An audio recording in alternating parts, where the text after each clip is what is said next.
and I'm going to be speaking to you today about feminism. So when you hear the word feminism, what's the first thing you normally think of? Anyone? Sorry? White feminists. Okay, well, along with that, a lot of people tend to have this negative image of feminists. They think that they're man-hating, they want to like destroy patriarchies and just burn bras. That in reality is not true. The actual definition of feminism and a feminist is someone who supports gender equality and wants equal rights for both men and women. So this is relevant. This is relevant to all of you because you all know a woman. Some of you are women. Your mom, your sister, your cousin, your aunt, your grandma, your best friend, your significant other maybe. They're all affected by this and the things that come with it. Obviously, I'm a young woman and I've seen firsthand the discrimination and some injustices that come along with being of the female persuasion. So many people will first think about the extremes of feminism. They'll think about like the radicalists, the people who are just like, yeah, I hate men, I don't want them here. And I hope to inform you all today about the actual definition of feminism, like the dictionary definition, and hope to persuade you a little bit to be a little bit more open to associating yourself with the feminist movement. So now first I will talk to you about the actual word feminism and the definition, and then I will talk to you about its significance in society, and lastly I will talk to you about its comeback in popular culture today. So on to the first point.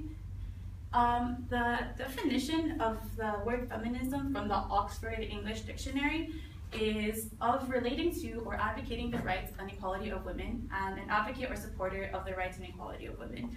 So feminism, the word, and feminists throughout the years have been warped and misconstrued into this sort of like really bad negative image, and that's not what it is. According to Susie Parker of the Washington Post, updated on February 13th, feminists are those who believe women should have equal rights, and no, you don't have to be a militant bra burner to be that. So basically what she was saying was that anyone in the world can be a feminist. Like, it doesn't just have to be women, men can be feminists too. Like, if you believe that your mom or your grandma or your aunt deserves the same pay as a man who's doing the same job, then you're a feminist, even if you don't want to admit it.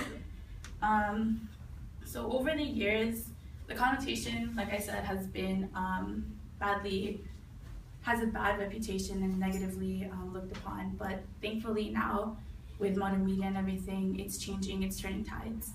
So now that I talked to you about the actual word feminism, I'll tell you about why it's important to society.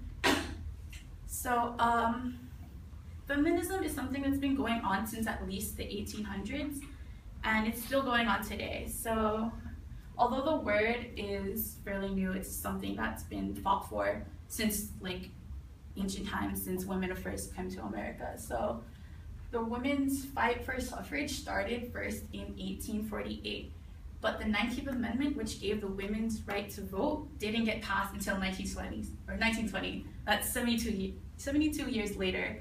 I mean, isn't that kind of crazy? Something that should be a natural right for women to be able to speak their mind, have to have it happen 72 years later. It's not fair, in my opinion. And according to a study by the Pew Research Center, in April of 2015, women only earn 77% of what their male counterparts make. So for every dollar that a man makes, a woman only makes 77 cents. So there's that gender wage gap that's pretty prominent throughout the US. And so now that I've talked to you about the significance, I'm going to tell you now about how it's still relevant in today's society. So feminism is making a comeback in popular culture because of advancements in technology and modern media and social media and the internet. It's easier for people to come into contact with a lot of different information throughout the world, so you're more informed of what's going on around you, you're more informed of what's going on in your own home. According to a magazine article called Rebranding Feminism, last updated on March 14th, Social media and technology have given a wider platform to more women from all walks of life to achieve a collectivism not previously possible, and all of this helps spread the word of feminism, like I said. And so one byproduct of that is the he for she movement, started initially by Emma Watson, who you all probably know as Hermione Granger. After graduating from Brown University and after finishing her movie stint with Harry Potter, she became a UN Goodwill Woman Ambassador. And so she's doing a lot of work with all the countries around the world trying to advocate for gender equality. And so he for she was a movement that she started late 2014 in order to get the word out for more people. And as you can see, it's not just women who are taking up the banner for gender equality. It's a lot of famous male celebrities like Logan Lerman and Tom Hiddleston and Joseph Gordon-Levitt. And so, as I said before, it's not something just for women. It's not something that men need to be afraid of. Now that I talked to you about that, it is time to wrap things up.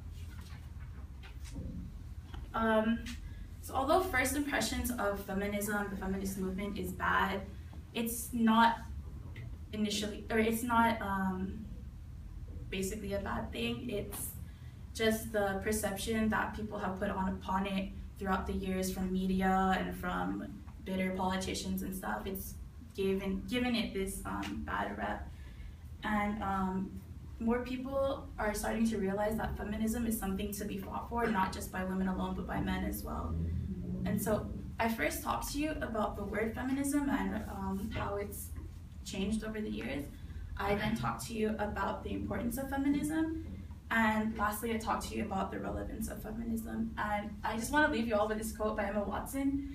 If we stop defining each other by what we are not and start defining ourselves by what we are, we can all be freer. And that's basically what feminism is about. It's not just about women, like I said. Men also need to be more open to associate themselves with things that society constructs that, oh, you shouldn't be associated with this. Like, you shouldn't be a feminist, you're a man, you need to assert your dominance. But this movement is really about people being comfortable with who they are and being able to advocate for something that everyone actually wants in their life, which is equality. And that's all. Thank you.